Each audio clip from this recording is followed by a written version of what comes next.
হঠাৎ করে সেখানে একটা ড্রাগন ফলের গাছ হয়ে যায়। মিনা, আমি জাদুর ড্রাগন ফল গাছ। এই ড্রাগন ফল কখনো শেষ হবে না। তুমি তোমার মাকে এই ড্রাগন ফল খাওয়ায়ে সুস্থ করতে পারো। তোমার মা এই গাছের ড্রাগন ফল একবার খেলে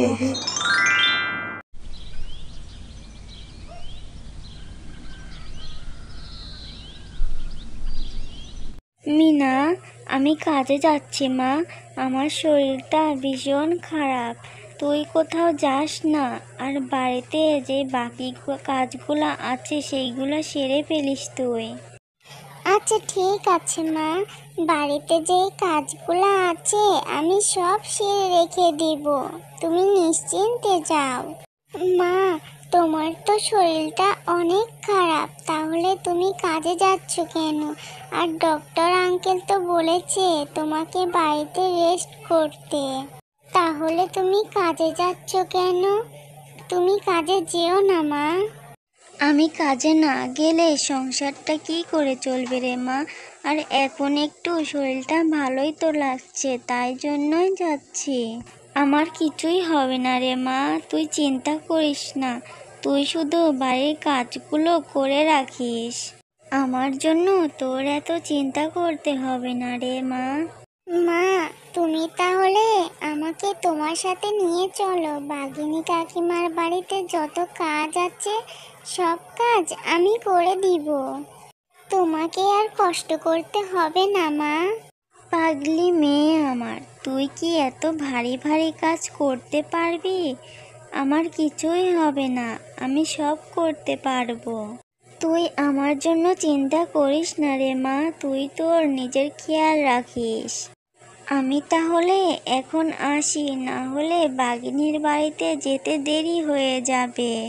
আচ্ছা ঠিক আছে মা, তাহলে তুমি তোমার নিজের খেয়াল রেখো আর সাবধানে যেও।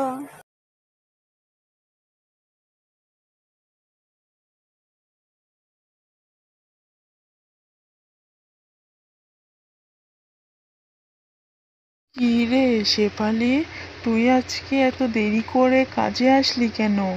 এত দেরি করে কাজে আসলে কি হয় বল? মাস শেষে মাইনেটা তো কম নিস না, সেটা তো আগে আগেই নিয়ে নিস। তা এত দেরি করে আসলি কেন? বাঘিনী ভাবি, আমার শরীরটা না অনেক খারাপ, তাই জন্য কাজে আসতে দেরি হয়ে গিয়েছে। আর আসার সময় রাস্তায় একটু জিরিয়ে নিয়েছিলাম, রাস্তা দিয়ে আসতে লেগে হাঁপিয়ে গিয়েছিলাম, তাই জন্যই তোমার বাড়িতে আসতে দেরি হয়ে গেছে বাঘিনী ভাবি।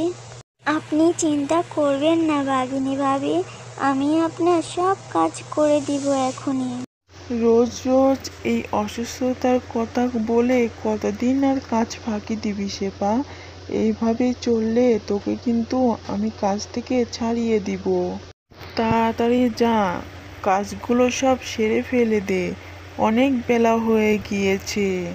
কালকে থেকে আমি তাড়াতাড়ি কাজে চলে আসবো বাঘিনী ভাবি, আর এসে আপনার সব কাজ সেরে ফেলবো। ঠিক আছে, মনে থাকে যেন। কালকে থেকে যদি সকাল সকাল না আসিস তাহলে তোকে আমি কাজ থেকে বের করে দিব। আমি আরেকটা কাজের মেয়ে খুঁজবো তখন। এরপর শেফা শিয়ালিনী যখন কাজ করছিল তখন শেফা শিয়ালিনী মাথা ঘুরে পড়ে যায়। হায় হায় রে, এই অসুস্থ শেফা শিয়ালিনী দেখছি মাথা ঘুরে এখানে পড়ে গিয়েছে।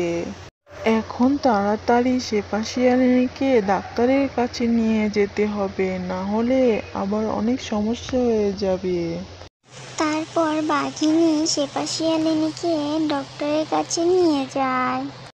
ডক্টর আঙ্কেল, ডক্টর আঙ্কেল, আমার মায়ের কি হয়েছে? আমার মা এভাবে শুয়ে আছে কেন? আমার মা কি খুব অসুস্থ হয়ে পড়েছে? আমার মাকে যেভাবেই হোক ঠিক করে দিন আপনি। আমার মা ছাড়া যে আমার কেউ নেই। মিনা, তোমার মা অসুস্থ হয়েছে কারণ তোমার মায়ের শরীর অনেক দুর্বল। তোমার মায়ের শরীরে রক্ত নেই, তোমার মায়ের শরীরে রক্ত শূন্যতা দেখা গিয়েছে। তোমার মাকে রেস্টে থাকতে হবে, তোমার মাকে আরো ভালো ভালো খাবার খেতে হবে, তাহলেই তোমার মা সুস্থ হবে। তোমার মায়ের রক্ত একেবারেই শুকিয়ে গিয়েছে। ডক্টর আঙ্কেল, আমার মা কি করলে সুস্থ হবে? আমার মা কি করলে সুস্থ হবে আপনি বলুন আমাকে। আমি আমার মায়ের জন্য তাই করব। আমি আমার মায়ের জন্য সব কিছু করতে পারি। মিনা, তোমার মাকে এখন রক্ত দিতে হবে, কিন্তু রক্তের স্যালাইনের অনেক দাম। তাই জন্য তুমি একটা কাজ করতে পারো। তুমি তোমার মাকে ড্রাগন ফল খাওয়াতে পারো। ড্রাগন ফল খেলে শরীরে রক্ত হবে, তোমার মায়ের শরীরে রক্ত উৎপাদন হবে তখন, আর তোমার মা তাড়াতাড়ি সুস্থ হয়ে যাবে। আচ্ছা ঠিক আছে ডক্টর আঙ্কেল, আমি যে করেই হোক আমি আমার মায়ের জন্য ড্রাগন ফলের ব্যবস্থা করব। আমি আমার মাকে যে করেই হোক সুস্থ করেই তুলব। এরপর মিনা টাকার জন্য বাঘিনীর বাড়িতে যেতে থাকে।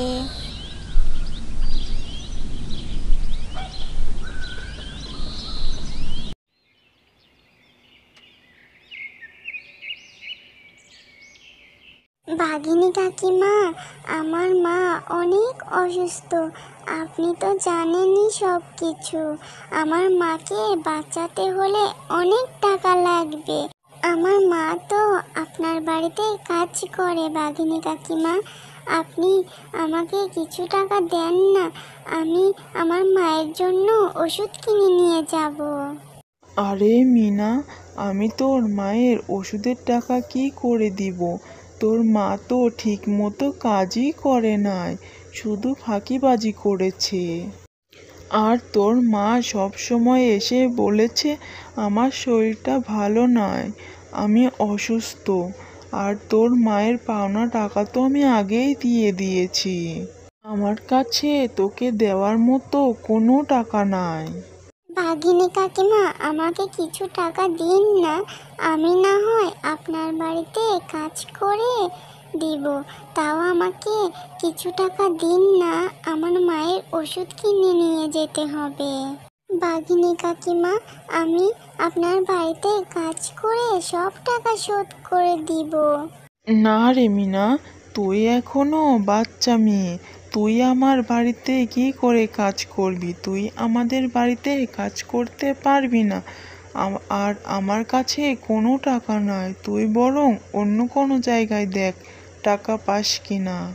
টাকার ব্যবস্থা না করতে পারলে যে আমার মাকে বাঁচাতে পারবো না বাঘিনী কাকিমা, দয়া করে আপনি আমাকে সাহায্য করুন। আমাকে কেউ একটু টাকা দিয়ে সাহায্য করলো না, আমি আমার মাকে কি করে সুস্থ করব? আমার মায়ের কি করে রক্ত দিব গায়ে? কেউ আমাকে টাকা দিচ্ছে না, আমি এখন কি করব? টাকা না পেলে যে আমার মাকে আমি বাঁচাতে পারবো না। আমি এখন কোথায় যাব? কোথায় গেলে ড্রাগন ফল কিনতে পাবো? কোথায় গেলে ড্রাগন ফল পাবো? কে আমাকে ড্রাগন ফল দিবে? ড্রাগন ফল খেলে যে আমার মায়ের গায়ে রক্ত হবে, আমার মায়ের গায়ে রক্ত উৎপাদন হবে, তাহলে যে আমার মা বেঁচে যাবে। আমি কোথায় পাবো ড্রাগন ফল? এখন যাই, বাড়িতে যাই, মায়ের কাছে যাই, দেখি মা কি করছে।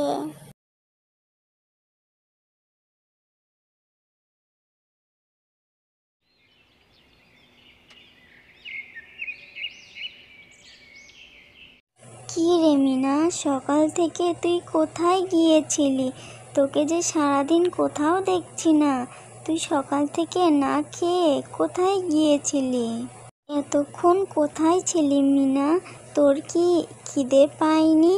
সারাক্ষণ কোথায় থাকিস তুই? মা, আমি বাঘিনী কাকিমাদের বাড়িতে গিয়েছিলাম তোমার জন্য কিছু চিকিৎসার টাকা আনতে। বাঘিনী কাকিমা আমাকে টাকা দিল না মা, কেউ আমাকে সাহায্য করলো না। আমি কোথায় যাব মা? আমি যে টাকা ছাড়া তোমাকে বাঁচাতে পারবো না। কোথায় গেলে টাকা পাবো আমি? মারে, তুই চিন্তা করিস না। তুই ঠিক মতো খাওয়া দাওয়া কর। তুই ঠিক মতো খাওয়া দাওয়া করছিস না। কোথায় কোথায় যাচ্ছিস? তুই এত চিন্তা করিস না। তুই ঠিক মতো খাওয়া দাওয়া কর, না হলে যে তুইও অসুস্থ হয়ে পড়বি। যা মিনা, দেখ ঘরে কিছু খাবার রাখা আছে, তুই এই খাবারগুলো খেয়ে নে। আর আল্লাহ কিছু একটা ব্যবস্থা ঠিকই করে দিবে, তুই চিন্তা করিস না। আর আমার তো বয়স হয়েছে, আমি কতদিনই বা বাঁচবো বল? তুই চিন্তা করিস না রে মা। তুই চিন্তা করলে তুইও অসুস্থ হয়ে পড়বি। তুই খাওয়া দাওয়া কর ঠিক মতো। মা, তুমি এই কথা আর কখনোই বলবে না। তুমি অসুস্থ সুস্থ হয়ে যাবে। তুমি এই কথা বললে আমার খুব কষ্ট হয়। তুমি আর এই কথা কখনোই বলবে না। তুমি ছাড়া আমার যে আর কেউ নাই মা। আমি যে করেই হোক টাকার ব্যবস্থা করে তোমাকে আমি সুস্থ করে তুলবো। তুমি ছাড়া যে আর কেউ নাই আমার মা। আমি যে করেই হোক তোমাকে সুস্থ করেই তুলবো। যে করেই হোক টাকার ব্যবস্থা করবই আমি। বাঘ মামা, ও বাঘ মামা, তুমি আমাকে কিছু ড্রাগন ফল দাও না। তোমাকে আমি কিছুদিন পরে ড্রাগন ফলের টাকা দিয়ে যাব। আমার মা যে ভীষণ অসুস্থ। আমার মাকে বাঁচাতে হলে ড্রাগন ফল খাওয়াতে হবে। আরে মিনা, তুই বাকিতে ড্রাগন ফল নিতে এসেছিস? না না, আমি কাউকে বাকিতে ড্রাগন ফল দেই না। যা তো মিনা, এখান থেকে বিরক্ত করিস না আমাকে। বাঘ মামা, তুমি বরং আমাকে তোমার দোকানে কাজে রাখো। তোমার দোকানে কাজ করে যেই টাকাটা আমাকে দেবে সেখান থেকে ড্রাগন ফলের টাকাটা না হয় কেটে রেখো। তাও আমাকে ড্রাগন ফল দাও না বাঘ মামা। বাচ্চা মেয়ে, তুই আবার কি কাজ করবি? তুই কি কাজ করতে পারবি? তুই কোনো কাজ করতে পারবি না। তুই যা তো এখান থেকে, আমাকে বিরক্ত করিস না। আচ্ছা মিনা, ওই দেখ নিচে একটা ড্রাগন ফল পড়ে আছে, ওই ড্রাগন ফলটা নিয়ে তোর মাকে নিয়ে গিয়ে খাওয়া গিয়ে। আমাকে অযথা বিরক্ত করিস না মিনা, যা তো এখান থেকে। আমার আরো কাস্টমার আসবে এখন। তুই এখান থেকে তাড়াতাড়ি যা। আচ্ছা ঠিক আছে বাঘ মামা, আমি না হয় ওই নিচে পড়ে থাকা ড্রাগন ফলটাই নিয়ে গিয়ে আমার মাকে দেই।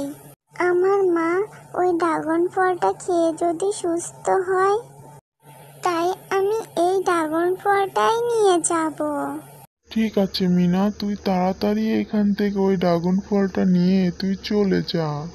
তারপর মিনা সেই ড্রাগন ফলটি নিয়ে তার মায়ের কাছে যায়।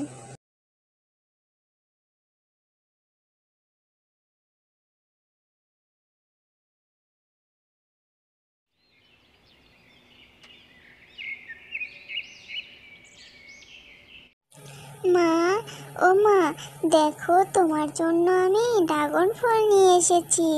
তুমি এই ড্রাগন ফল খেলে তুমি তাড়াতাড়ি সুস্থ হয়ে যাবে। মা, তুমি এই ড্রাগন ফলটা তাড়াতাড়ি খেয়ে নাও তো দেখি। এ কি ড্রাগন ফল এনেছিস মিনা? এই ড্রাগন ফল তো পচা। এই ড্রাগন ফল থেকে অনেক দুর্গন্ধ বের হচ্ছে। এই পচা ড্রাগন ফলটি আমি কি করে খাবো রে মা? তুই এই পচা ড্রাগন ফলটা ফেলে দে রে মা। এই ড্রাগন ফল থেকে অনেক দুর্গন্ধ বেরোচ্ছে। এই ড্রাগন ফল তো খাওয়া যাবে না। মা, জানো আমি বাঘ মামার দোকানে ড্রাগন ফল আনতে গিয়েছিলাম, কিন্তু বাঘ মামা আমাকে ড্রাগন ফল দিল না। আমি কাজ করতে চাইলাম, বাঘ মামা তাও দিল না। আমাকে এই পচা ড্রাগন ফলটা ধরিয়ে দিল। বাঘ মামা বলল, মাটিতে যেই ড্রাগন ফলটা আছে ওইটা তুই তোর মায়ের জন্য নিয়ে যা। আমি তোকে কোনো ড্রাগন ফল দিতে পারবো না, তাই বলল বাঘ মামা। আর আমি সেই ড্রাগন ফলটা নিয়ে এসেছি তোমার জন্য মা। আমি কত অতভাগা মা, আমার এই বাচ্চা মেয়েটা আমার জন্য কত কিছু করছে। না রে মা, এই ফলটা খাওয়া যাবে না, তুই বরং এই ফলটা ওই পুকুরে নিয়ে গিয়ে ফেলে দিয়ে আয়। তারপর মিনা সেই ড্রাগন ফলটি তাদের বাড়ির পাশে পুকুরে ফেলে দেয়। একটা ড্রাগন ফলের ব্যবস্থা করলাম, তাও সেই ড্রাগন ফলটা পচা। এখন আমি কি করে আমার মায়ের জন্য ড্রাগন ফলের ব্যবস্থা করব? আল্লাহ, তুমি আমাকে সাহায্য করো, আমি আমার মাকে যেন সুস্থ করতে পারি তাড়াতাড়ি। কি করে আমি ড্রাগন ফলের ব্যবস্থা করব? আল্লাহ, তুমি একটা পথ দেখিয়ে দাও। হঠাৎ করে সেখানে একটা ড্রাগন ফলের গাছ হয়ে যায়। মিনা, আমি জাদুর ড্রাগন ফল গাছ। এই ড্রাগন ফল কখনো শেষ হবে না। তুমি তোমার মাকে এই ড্রাগন ফল খাওয়ায়ে সুস্থ করতে পারো। তোমার মা এই গাছের ড্রাগন ফল একবার খেলে সাথে সাথেই সুস্থ হয়ে যাবে। তুমি এই ড্রাগন গাছ থেকে ড্রাগন ফল পেড়ে তোমার মায়ের জন্য নিয়ে যাও, তোমার মা তাড়াতাড়ি সুস্থ হয়ে যাবে। আর তোমরা এই ড্রাগন ফল বিক্রি করতেও পারবে। এই ড্রাগন ফল কখনোই শেষ হবে না, তোমাদের যত ইচ্ছে ততই খেতে পারবে। আরে সত্যিই তো, এই ড্রাগন ফল গাছে কত ড্রাগন ফল হয়েছে। এটা তো জাদুর ড্রাগন ফল গাছ। তোমাকে অনেক ধন্যবাদ জাদুর ড্রাগন গাছ। তোমার জন্য আমার মা আজকে সুস্থ হয়ে যাবে। তোমার গাছ থেকে ড্রাগন পেড়ে নিয়ে গিয়ে আমার মাকে খাওয়ালে আমার মা সুস্থ হয়ে যাবে। তোমাকে অনেক ধন্যবাদ ড্রাগন গাছ। হ্যাঁ মিনা, তুমি তোমার মাকে অনেক ভালোবাসো। তোমার মাকে এত ভালোবাসো দেখে আমি মুগ্ধ হয়ে গিয়েছি। তাই জন্য আমি তোমাকে এই ড্রাগন ফলের গাছটি উপহার দিলাম। এরপর মিনা সেই গাছ থেকে ড্রাগন ফল এনে তার মাকে দেয়। তার মা খেয়ে সুস্থ হয়ে যায়। তারপর সেই ড্রাগন ফল বাজারেও বিক্রি করে। মিনার মা সুস্থ হয়ে যায়। তারপর মিনা অনেক খুশি হয়। মিনা আর মিনার মা অনেক সুখে শান্তিতে বসবাস করতে থাকে। জাদুর ড্রাগন ফল গাছ থেকে ড্রাগন পেড়ে বাজারে বিক্রি করে তাদের দিনকাল অনেক ভালো যায়। তাদের দুঃখ কষ্ট সব দূর হয়ে যায়। তারা হাসি খুশিতে দিন পার করতে থাকে জাদুর ড্রাগন ফল বিক্রি করে। গল্পটি ভালো লাগলে অবশ্যই লাইক, কমেন্ট এন্ড সাবস্ক্রাইব করতে ভুলবেন না। আর মজার মজার কার্টুন দেখতে আমাদের চ্যানেলটি সাবস্ক্রাইব করে রাখবেন। আর গল্পটি ভালো লাগলে অবশ্যই কমেন্টে জানাবেন।